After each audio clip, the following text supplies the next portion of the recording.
എല്ലാവർക്കും നമ്മളുടെ പുതിയൊരു വ്ളോഗിലേക്ക് വീണ്ടും സ്വാഗതം. അപ്പോൾ ഇന്ന് രാവിലെ ഉണ്ടാക്കുന്നതില്ലേ പത്തിരിയാണ് കേട്ടോ. അതിന് മൈദപ്പൊടിയും എടുത്തിട്ടുണ്ട്, അരിപ്പൊടിയും എടുത്തിട്ടുണ്ട്, ഗോതമ്പ് പൊടി എടുത്തിട്ടുണ്ട്. എല്ലാ പൊടികളും ഏറെക്കുറെ തീർന്നിരിക്കണേണ്. അപ്പോൾ അതുകൊണ്ട് മിക്സ് ചെയ്തെടുത്തേക്കണേ. പിന്നെ തേങ്ങ ചിരണ്ടി വെച്ചിട്ട് ഉപയോഗിച്ചിട്ടേ ഇല്ല, അതുകൊണ്ട് ഇതിനകത്ത് കുറച്ച് തേങ്ങയും കൂടി എടുത്തിട്ട് ഇനി വെറുതെ ഇരുന്ന് കേടായി പോകണ്ടെന്ന് വിചാരിച്ചിട്ട്. സാധാരണ ഇതിൽ ഞാനങ്ങനെ തേങ്ങ ഇടൂല, എനിക്കാണെങ്കിൽ ഇങ്ങനെ തേങ്ങ കടിക്കണത് ഒട്ടും ഇഷ്ടമല്ല. പക്ഷേ പപ്പക്ക് ഭയങ്കര ഇഷ്ടമാണ്. എന്നാൽ പിന്നെ ഇന്ന് പപ്പക്ക് തേങ്ങ ഇട്ട് കൊടുത്തേക്കാമെന്ന് വിചാരിച്ചിട്ട് തേങ്ങ ഇട്ട് ഉപ്പ് ഇട്ടിട്ട് ഇനി വെള്ളം ഒഴിച്ച് നല്ല രീതിയിലൊന്ന് മിക്സ് ചെയ്തിട്ട് വേഗം ചുട്ടെടുക്കാം. പപ്പയുടെ ഏറ്റവും ഇഷ്ടമുള്ളൊരു സംഭവമാണ് ഈ ദോശ എന്ന് പറഞ്ഞു കഴിഞ്ഞാൽ ഇതുപോലെ ഉള്ളത്. അല്ലാതെ പുളിച്ച് പൊങ്ങിയ ദോശ അത് വലിയ താല്പര്യമില്ല. ഇഡ്ഡലി ദോശ ഒന്നും തന്നെ ഇഷ്ടമല്ല.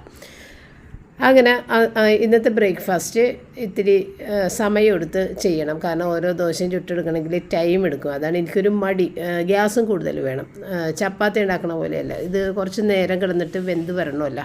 അപ്പോൾ നമുക്ക് ഗ്യാസും സമയവും നഷ്ടപ്പെടുന്ന ഒരു പാചകമാണ് ഈ ദോശ ഉണ്ടാക്കലെന്ന് എനിക്ക് തോന്നാറുണ്ട്. അതുകൊണ്ട് തന്നെ ഞാൻ കൂടുതലായിട്ട് ഇങ്ങനെ ഉണ്ടാക്കാറില്ല. ഏറ്റവും എളുപ്പം പുട്ടല്ലേ. പുട്ടും പപ്പക്ക് ഭയങ്കര ഇഷ്ടമാണ്. പക്ഷേ എനിക്ക് തോന്നുന്നത് പുട്ടിനേക്കാളും ഇഷ്ടം ഇത് തന്നെ ആയിരിക്കുള്ളൂ എന്ന് തോന്നുന്നുണ്ട്. കലക്കിച്ചുട്ട ദോശ എന്നാണ് ഇവർ പറയുന്നത്. വെറുതെ മൈദ കൊണ്ടാണെങ്കിൽ അത്രയും ഇഷ്ടമാണ്. മൈദയുടെ ദോശയാണ് ഏറ്റവും ഇഷ്ടം കേട്ടോ. പണ്ടെല്ലാം പപ്പയുടെ വീട്ടിൽ മൈദയുടെ ദോശയാണ് മിക്കവാറും ഒരു പലഹാരം പോലെ. വൈകുന്നേരമൊക്കെ ഇങ്ങനെ ഉണ്ടാക്കുന്നത് മൈദയുടെ ദോശയായിരിക്കും. പിന്നെ രാവിലെ ഇങ്ങനെ പലഹാരങ്ങളൊന്നും പപ്പയുടെ വീട്ടിലില്ല. സാധാരണ തലേദിവസത്തെ ചോറാണ് രാവിലെ കഴിക്കുക. സൺഡേ മാത്രമാണ് ഒരു ബ്രേക്ക്ഫാസ്റ്റ് എന്ന് പറഞ്ഞിട്ട് ഒരു പലഹാരം ഉണ്ടാക്കുന്നത്.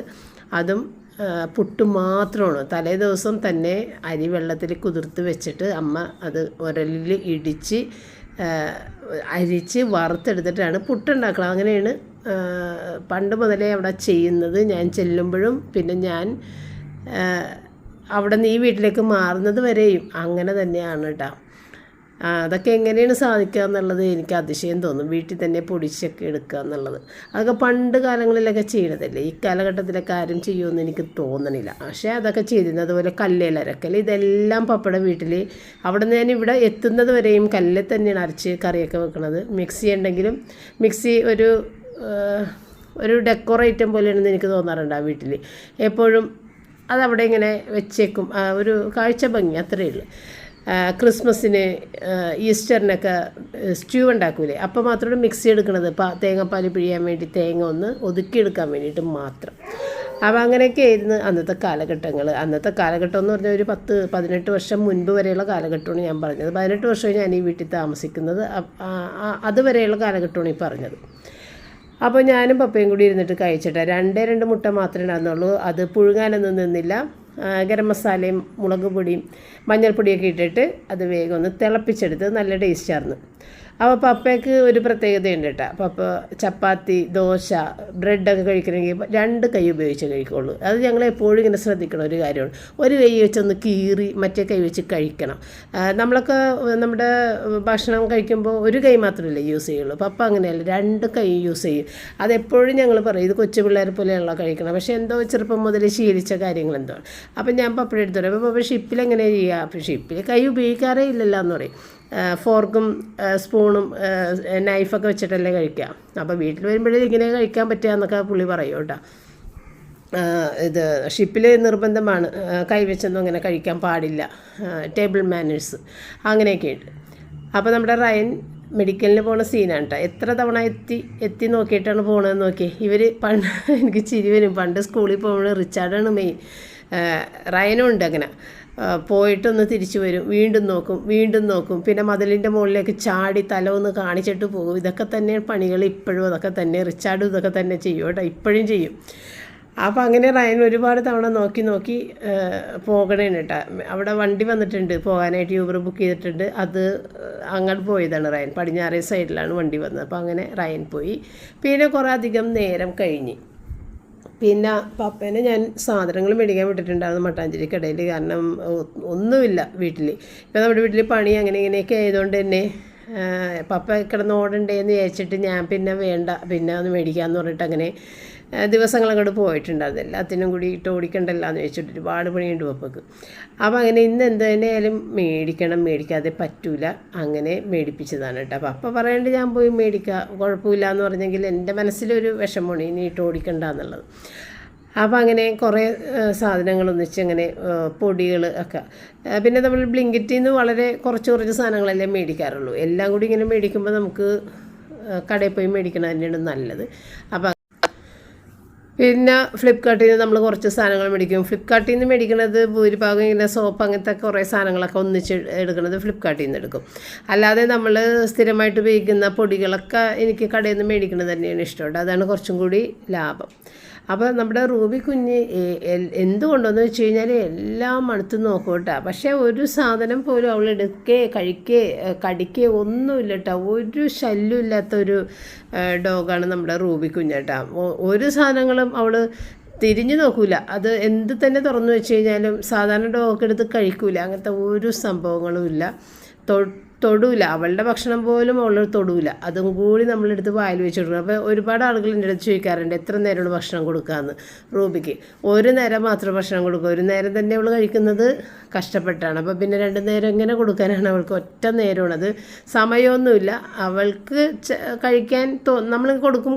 കഴിച്ചില്ലെന്നുണ്ടെങ്കിൽ പിന്നീട് കൊടുക്കും. അങ്ങനെ ചിലപ്പോൾ കാലത്ത് ചില ദിവസം കഴിക്കും, ചിലപ്പോൾ ഉച്ചക്കായിരിക്കും, ചിലപ്പോൾ രാത്രി പ്രാർത്ഥനയുടെ ടൈമിലായിരിക്കും കഴിക്കുക, അങ്ങനെയൊക്കെ. അപ്പം ഞാനേതായാലും റയൻ പോയ സ്ഥിതിക്ക് മെഡിക്കൽ കഴിഞ്ഞ് വരണ നേരം കൊണ്ട് ബെഡ്ഷീറ്റൊക്കെ ഒന്ന് മാറ്റിയേക്കാം. അല്ലെന്നുണ്ടെങ്കിൽ അവൻ സമ്മതിക്കില്ല. വേണ്ട മാറ്റണ്ട എന്ന് പറഞ്ഞുകൊണ്ടിരിക്കും.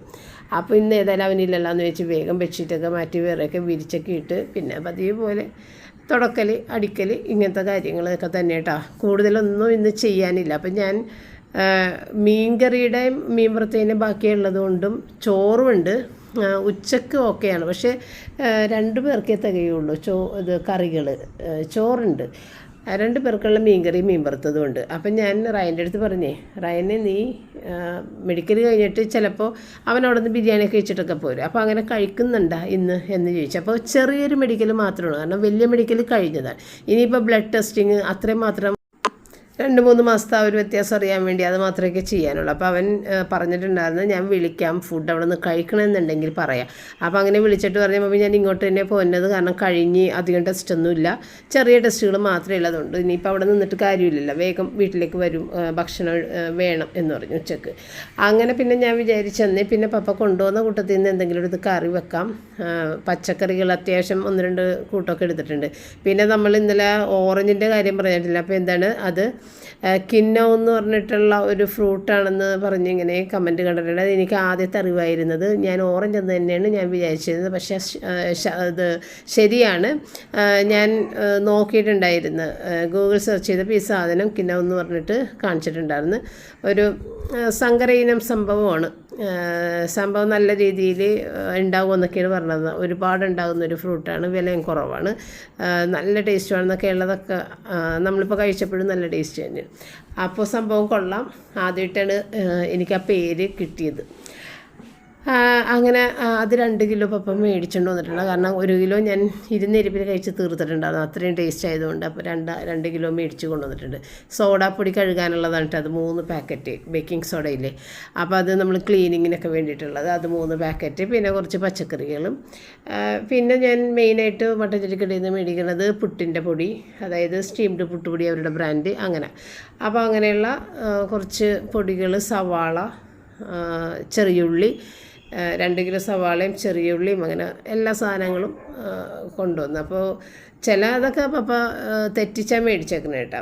ഇപ്പോൾ ഈ ഒരു കുമ്പളങ്ങ, അപ്പോൾ ഞാൻ വിചാരിച്ചേ കുമ്പളങ്ങ ചാറും ക്യാബേജ് തോരനും പിന്നെ 2 മീൻ ഇരിക്കുന്നുണ്ട്, ഉണക്കമീനില്ലേ, അതൊന്ന് ആക്കി വെക്കാം. ഇപ്പോഴത്തേക്ക് ആവശ്യമില്ലെങ്കിലും വൈകുന്നേരത്തേക്ക് അങ്ങനെ ആക്കി വെക്കാമെന്ന് വിചാരിച്ചേട്ടാ. അപ്പോൾ കുമ്പളങ്ങ എടുത്തപ്പോൾ തന്നെ എനിക്ക് മനസ്സിലായി 1 കിലോ കുമ്പളങ്ങയാണ് മേടിച്ചേക്കണമെന്നുള്ളത്. അപ്പം ഞാൻ പറഞ്ഞു അപ്പം ഞാൻ 1/2 കിലോ അല്ലേ എഴുതി വെച്ചത്, കാരണം കുമ്പളങ്ങയുടെ കുരുവും തൊണ്ടൊക്കെ പോയി കഴിഞ്ഞാൽ വളരെ കുറച്ചുണ്ടാവുള്ളൂ. അപ്പോൾ ഞാൻ പറഞ്ഞാൽ 1/2 കിലോ ആണല്ലോ എഴുതിയത്, എന്നിട്ട് എന്ത് 1 കിലോ. അപ്പോൾ അങ്ങനെ ചില സാധനങ്ങളൊക്കെ തെറ്റ് പറ്റിയിട്ടുണ്ട്. പിന്നെ ഗോതമ്പ് പൊടി 1 കിലോ മാത്രമേ എഴുതിയിട്ടുണ്ടായിരുന്നു, അത് 2 കിലോ മേടിച്ചിട്ടുണ്ട്. അപ്പോൾ അങ്ങനെ ചില തെറ്റുകളൊക്കെ പറ്റും കേട്ടോ, എഴുതിയാൽ കൊടുത്ത് വിടണതെങ്കിലും. പിന്നെ കുഴപ്പമില്ല, നമുക്ക് ആവശ്യമുള്ള സാധനം തന്നെയാണ്, കൂടുതലായാലും കുഴപ്പമില്ല, കുറഞ്ഞു പോയാലേ കുഴപ്പമുള്ളൂ. അങ്ങനെ ഞാനിനി തേങ്ങ എല്ലാം രണ്ട് കാര്യത്തിന് വേണ്ടിയിട്ട് തേങ്ങ ഒരെണ്ണം ചതച്ചും ഒരെണ്ണം അരച്ചുമൊക്കെ എടുക്കണം. അപ്പോൾ എനിക്കെന്തായാലും തോരൻ വെക്കുമ്പോഴത്തേക്ക് ഒന്ന് ഒതുക്കിയെടുത്ത് ഇടുന്നത് തന്നെ ഇഷ്ടം. അപ്പോൾ അത് ആദ്യം ഒന്ന് ഒതുക്കി മാറ്റി ഇനി അതേ ജാറിൽ തന്നെ തേങ്ങച്ചാറിന് വേണ്ടിയിട്ടുള്ളത് മോര് കറിക്ക് വേണ്ടിയിട്ടുള്ളതും കൂടി ഒന്ന് അരച്ചെടുത്ത് വെക്കാം. അപ്പോൾ മോര് കറിക്ക് ചെറിയ ജീരകവും നമ്മുടെ തോരന് വേണ്ടിയിട്ട് പെരിഞ്ജീരകവും ആ ഒരു വ്യത്യാസം മാത്രമേ ഉള്ളൂ. പിന്നെ രണ്ടിലും വെളുത്തുള്ളി, മഞ്ഞൾപ്പൊടി അത്രയും എല്ലാത്തിലും കോമൺ ആയിട്ട് ചേർക്കുന്നത്. ഇനിയിപ്പോൾ കാര്യങ്ങളൊക്കെ ഒതുങ്ങി ഇനി വേഗം അങ്ങോട്ട് പാചകം വേഗം തീർക്കാമെന്ന് വിചാരിച്ച് ഞാൻ 3 ബർണറും ഓൺ ചെയ്തിട്ടിട്ടാണ് പിന്നെ പാചകത്തിന് നിന്നത് കേട്ടോ. അപ്പോൾ തോരനുള്ളത് അതിൻ്റെ അകത്ത് തന്നെ ഞാൻ താളിച്ചിട്ട് അതിനകത്തേക്ക് തന്നെ കൂട്ടി വെച്ച് വേവിക്കാനാണ്. പിന്നെ മറ്റേതിന് വേണ്ടിയിട്ട് കുമ്പളങ്ങ ചാറിന് വേണ്ടിയിട്ട് ഈ തടുക്ക പാനിലും അങ്ങോട്ട് താളിക്കാനുണ്ടാന്ന് വിചാരിച്ച്. പിന്നെ കുമ്പളങ്ങയൊക്കെ കുക്കറിൽ വേഗം വെന്ത് അത് അതിൻ്റെ അകത്തേക്ക് ഇനി അരച്ച കൂട്ട് വിട്ട് ഇനി തൈരൊന്ന് ഞാൻ അവിടെ ഇങ്ങനെ കടഞ്ഞ് വെച്ചിട്ടുണ്ട്. കടഞ്ഞല്ല, ഇങ്ങനെ കട്ട മാറ്റിയിട്ട് വെച്ചിട്ടുണ്ട്. അതുമൊക്കെ ഒന്നെടുത്ത് ഇട്ട് കഴിഞ്ഞാൽ തീർന്നു. അപ്പോൾ എല്ലാം കൂടി ഒന്നിച്ച് ചെയ്യുന്നുണ്ട്. നേരം കുറച്ചങ്ങ് നീങ്ങിയിട്ടുണ്ട്. പപ്പ എന്നുണ്ടെങ്കിൽ നേരത്തെ തന്നെ ഭക്ഷണം കഴിച്ചിട്ടുണ്ട് കേട്ടോ. കാരണം മീൻ വറുത്തതൊക്കെ ഉണ്ടായിരുന്നു, പപ്പക്ക് കൊടുത്തിട്ടുണ്ട്. അപ്പോൾ റയനുള്ളത് ഉണ്ട് എങ്കിൽ തന്നെ റയൻ എന്നോട് ഞാൻ ചെല്ലാതെ കഴിക്കില്ലെന്ന് പറഞ്ഞു. അപ്പോൾ ഞാൻ പറഞ്ഞിട്ട് ഈ കറികളൊക്കെ ഒന്ന് ഉണ്ടാക്കിയെടുക്കട്ടെ, കാരണം എനിക്കിപ്പോൾ കഴിക്കണമെന്നെങ്കിൽ കറി വേണം, 2 പേർക്കുള്ള കറി വേണം. അപ്പം നീ ഇങ്ങോട്ട് കഴിക്കാൻ ആ നേരം കൊണ്ട് ഞാൻ കറി ആക്കി എടുത്തിട്ട് വരാമെന്ന് പറഞ്ഞിട്ട് എന്ത് ചെയ്താൽ സമ്മതിക്കില്ല. മമ്മി വന്നെ പിന്നെ ഞാൻ പറഞ്ഞിടാ ഒന്നാമത് എനിക്ക് ഒട്ടും തന്നെ വിശക്കണില്ല. കാരണം രാവിലെ നല്ല രീതിയിൽ കഴിച്ചിട്ടുണ്ട്. ഇനിയിപ്പോൾ ഞാൻ വൈകുന്നേരം ചോറുണ്ണുള്ളൂ, അതുകൊണ്ട് നീ കഴിച്ചോന്ന് പറഞ്ഞപ്പോഴാണ് പിന്നെ ഭയങ്കര മടി ഒറ്റയ്ക്കിരുന്ന് കഴിക്കാൻ, പിന്നെ എന്ത് ചെയ്യാനാണെന്ന് പറഞ്ഞിട്ട് അങ്ങനെ ഇരുന്നിട്ട് കഴിച്ചിട്ടാ. അപ്പോൾ ആ നേരത്ത് ഞാൻ കറികളൊക്കെ റെഡിയാക്കി. ഇതെല്ലാം കഴിഞ്ഞതിന് ശേഷം പിന്നെ കിച്ചണും എല്ലാം ക്ലീൻ ചെയ്തിട്ട് പിന്നെ പോയിട്ട് കിടന്ന് കുറച്ച് നേരം ഉറങ്ങില്ല, ചുമ്മാ റൂബിക്ക് വേണ്ടിയിട്ട് അങ്ങനെ കിടന്ന്. റൂബി ഭക്ഷണം കഴിച്ചിട്ടുണ്ടാകുന്നില്ല, എത്ര തവണ കൊടുത്തിട്ടും കഴിക്കണില്ല. അങ്ങനെ ഭക്ഷണം കഴിക്കാതെ തന്നെ അവളങ്ങനെ എൻ്റെ കൂടെ കിടന്ന് കുറച്ച് നേരം അവൾ റെസ്റ്റ് ചെയ്ത്. ഞാൻ വലിയ റെസ്റ്റൊന്നും ചെയ്തിട്ടൊന്നും ഉണ്ടായിരുന്നില്ല. ഇന്നിപ്പോൾ ഉറങ്ങിയൊന്നുമില്ല. ഇന്നലെയൊക്കെ നല്ല രീതിയിൽ ഉച്ചക്ക് കിടന്ന് ഉറങ്ങിയിട്ടുണ്ടായിരുന്നു. നമ്മളീ വൈകുന്നേരം നടക്കാൻ പോകില്ലേ, ഈ നടക്കാൻ പോയി രാത്രി, അതായത് 7 മണിക്ക് പോയി ഒരു 3/4 മണിക്കൂറാണ് നടക്കണം. ചിലപ്പോൾ 7 മണിക്ക് ഇറങ്ങും, അല്ലെങ്കിൽ ചിലപ്പോൾ 7:10, അങ്ങനെ ഒത്തിരി വ്യത്യാസമൊക്കെ ഉണ്ട്. ഏതായാലും 3/4 മണിക്കൂർ 4 കിലോമീറ്ററാണ് നടക്കണം. അങ്ങനെ നടന്ന് കഴിഞ്ഞ് വന്ന് പിന്നെ ഞാനൊരു അരമണിക്കൂറോളം അവിടെ തന്നെ ഇരുന്ന് അവിടെ ഗ്രൗണ്ടിൻ്റെ അവിടെ ഇരുന്ന് സംസാരിച്ച് പപ്പനെ കൂടി അവിടെ ഇരുന്ന് കുറേ നേരം. അപ്പോൾ റൂബിക്കും ഭയങ്കര ഇഷ്ടമാണ്, അവിടെ ഇരിക്കും. അങ്ങനെ അത് കഴിഞ്ഞിട്ടാണ് പിന്നെ അകത്ത് കയറിയിട്ട് ഞാൻ കുളിച്ച് കഴിഞ്ഞ് വന്നിട്ട് ഇപ്പോൾ 8:30 മണിയൊക്കെ ആകുമ്പോഴത്തേക്കുമാണ് നമ്മൾ പ്രാർത്ഥന ചൊല്ലണത്. പ്രാർത്ഥനയുടെ സമയമൊക്കെ തെറ്റിയിട്ടുണ്ട്. അങ്ങനെ അത് കഴിഞ്ഞിട്ടൊക്കെയാണ് പിന്നെ ഡിന്നർ കാര്യങ്ങളൊക്കെ. അപ്പം ഞാൻ എപ്പോഴും ഞാനൊരു കാര്യം ഇങ്ങനെ പറയണമെന്ന് വിചാരിക്കോട്ടെ. അതായത് നമ്മൾ ഒരു കാര്യം ഇങ്ങനെ മനസ്സിലിങ്ങനെ ആഗ്രഹിച്ചിട്ട് ആ ആഗ്രഹം ചിലപ്പോൾ നമ്മൾ മറന്നു പോയിട്ടുണ്ടാവും. അങ്ങനെ മറന്നുപോയ ആഗ്രഹങ്ങൾ നമുക്ക് വർഷങ്ങൾക്ക് ശേഷം സാധിക്കാറുണ്ട്. നമ്മളറിയാതെ തന്നെ നമ്മളുടെ കയ്യിലെത്താറുണ്ട്. അപ്പോൾ നമ്മൾ വിചാരിക്കും, അയ്യോ ഞാനിത് പണ്ടെങ്ങാനും ഓർത്തിട്ട് പിന്നെ അത് മറന്നുപോയതാണ്, പക്ഷേ ഇപ്പം എനിക്കത് കിട്ടിയല്ല. അപ്പം നമ്മളിങ്ങനെ പറയാറില്ലേ, നമ്മൾ മറന്നുപോയാലും ദൈവം മറക്കൂല നമ്മുടെ ആഗ്രഹങ്ങൾ, അത് എന്തെങ്കിലും നമുക്ക് സാധിച്ചു തരുമോ എന്നൊക്കെ പറയില്ലേ. എന്ന് പറഞ്ഞ പോലത്തെ ഒരു ആഗ്രഹമില്ലേ, അത് ഞാൻ വീഡിയോയിൽ പറഞ്ഞാന്ന് എനിക്കറിയില്ല. പറഞ്ഞിട്ടുണ്ടെങ്കിൽ സോറി, എനിക്കൊരു ഓർമ്മയില്ല പറഞ്ഞിട്ടുണ്ടാന്ന്. കാരണം പണ്ട് അതായത് നമ്മൾ ഈ ബാലരമയൊക്കെ വായിക്കുന്ന ആ ഒരു കാലഘട്ടമില്ലേ, ആ ഒരു കാലഘട്ടത്തിൽ ബാലരമയ്ക്ക് പകരം ഞങ്ങളുടെ വീട്ടിൽ അന്ന് വരുത്തിച്ചിരുന്നത് ചമ്പക്കെന്നും പറഞ്ഞിട്ടൊരു ബുക്കായിരുന്നു. അത് ആർക്കെങ്കിലും അറിയാമോ? ചമ്പക്കെന്നാണ് ആ ബുക്കിൻ്റെ പേര്, മലയാളം ബുക്ക് തന്നെ. എന്നിട്ട് അത് മാസത്തിൽ 2 എണ്ണമാണ് തോന്നുന്നു പറഞ്ഞത്. അപ്പോൾ അത് സബ്സ്ക്രൈബ് ചെയ്തിട്ടുണ്ടായിരുന്നു നമ്മൾ. അപ്പോൾ അതിങ്ങനെ വീട്ടിൽ വരുവട്ടെ 2 ബുക്ക് ഒരു മാസത്തിൽ. അപ്പോൾ ഈ ചമ്പക്ക് വന്നു കഴിയുമ്പോഴത്തേക്കും ഭയങ്കര ഇടിയാണ് ഞങ്ങളുടെ വീട്ടിലെല്ലാവരും. ഞങ്ങൾ ഇളയ 3 സഹോദരങ്ങൾ, മൂത്ത ചേച്ചി പിന്നെ വലുതാണ്, പുള്ളിക്കാത്തി ഒക്കെ അതൊന്നും വേണ്ട. അപ്പോൾ അങ്ങനെ ഇളയ സഹോദരങ്ങൾ 3 പേരും അത് വായിക്കാൻ ഭയങ്കര ഇൻട്രസ്റ്റാണ്. നല്ല രസമാണ്. ഇതിനകത്ത് കഥകളാണ്, ഷോർട്ട് സ്റ്റോറീസാണ്, നല്ല രസമാണ് വായിക്കാൻ. അപ്പോൾ അതിൻ്റെ അകത്ത് ഒരു ദിവസം ഞാൻ വായിച്ചപ്പോഴത്തേക്കും അതിനകത്ത് നമ്മളും കുട്ടികളാണ്, അതിനകത്തുള്ള ക്യാരക്ടേഴ്സും കുട്ടികളാണ്. അപ്പോൾ ഒരു കുട്ടിയുടെ വീടിൻ്റെ മുമ്പിൽ പാർക്കുണ്ട്. ആ പാർക്കിൻ്റെ അകത്ത് ആ കുട്ടി കളിക്കാനൊക്കെ പോകും. അപ്പോൾ അവിടെ ഒരു പൂച്ച ഇങ്ങനെ കിടക്കും. ആ പൂച്ച ഇവനെ കൂടി കൂട്ടായി, അങ്ങനെയൊക്കെയുള്ള കുറേ അന്നൊക്കെ അത് വായിക്കുമ്പോൾ മനസ്സിൽ അയ്യോ എനിക്കും ഇങ്ങനെ വേണം, വീടിൻ്റെ മുമ്പിലൊരു പാർക്കൊക്കെ ഉണ്ടെങ്കിൽ അങ്ങനെയൊക്കെ ആഗ്രഹിച്ചിട്ടുണ്ട്. കുട്ടിക്കാലത്ത്. കാരണം ഞാൻ വീഡിയോയിൽ പറഞ്ഞിട്ടുണ്ടല്ലോ, ഞങ്ങളുടെ വീടും കാണിച്ചിട്ടുണ്ട്, നമുക്ക് നേരെ ഇറങ്ങുന്നത് മെയിൻ റോഡിലേക്കാണ്, ബസ് ഓടുന്ന തിരക്കയറിയ റോഡിലേക്ക്. അതുകൊണ്ട് നമുക്കിങ്ങനെ സ്ഥലമൊന്നുമില്ല. അപ്പോൾ ഒരു കളിക്കാനുള്ള ഒരു പ്ലേ ഏരിയ അങ്ങനത്തെ വീടിൻ്റെ അകത്ത് തന്നെയാണ്, നമ്മൾ ഈ മുറിക്കകത്ത് തന്നെയാണ് നമ്മുടെ പ്ലേ ഏരിയ എന്ന് പറഞ്ഞാൽ, അത് മുറ്റത്ത് ഒന്നുമില്ല. അപ്പോൾ നമ്മളങ്ങനെ ആഗ്രഹിക്കും കേട്ടോ, ഒരുപാട് ആഗ്രഹിച്ചിട്ടുണ്ട് ചെറുപ്പത്തിൽ. ഞാൻ സ്വപ്നമൊക്കെ കാണും ആ കുട്ടിക്ക് പകരം ഞാനങ്ങനെ പൂച്ചനെ കളിപ്പിച്ചും ഒക്കെ. ഇത് പാർക്കിൽ, വീടിൻ്റെ തൊട്ടരികിൽ തന്നെയുള്ള പാർക്ക്, അതൊക്കെ ഭയങ്കര ഒരു സ്വപ്നം പോലെയായിരുന്നു. പക്ഷെ ഇപ്പം ഞാൻ ഇത്രയും പ്രായം കഴിഞ്ഞപ്പോൾ എൻ്റെ വീടിൻ്റെ മുമ്പിൽ ഇതുപോലെ ഒരു പാർക്ക് സെറ്റപ്പ് ഉണ്ട്. ഇപ്പോൾ കൂട്ടിപ്രായം കഴിഞ്ഞെന്ന് വിചാരിച്ച് കുഴപ്പമില്ല, നമ്മൾ ബാറ്റൊക്കെ കളിക്കണില്ല ഇവിടെ, അപ്പോൾ അങ്ങനെയൊക്കെ ചെയ്യാമല്ല.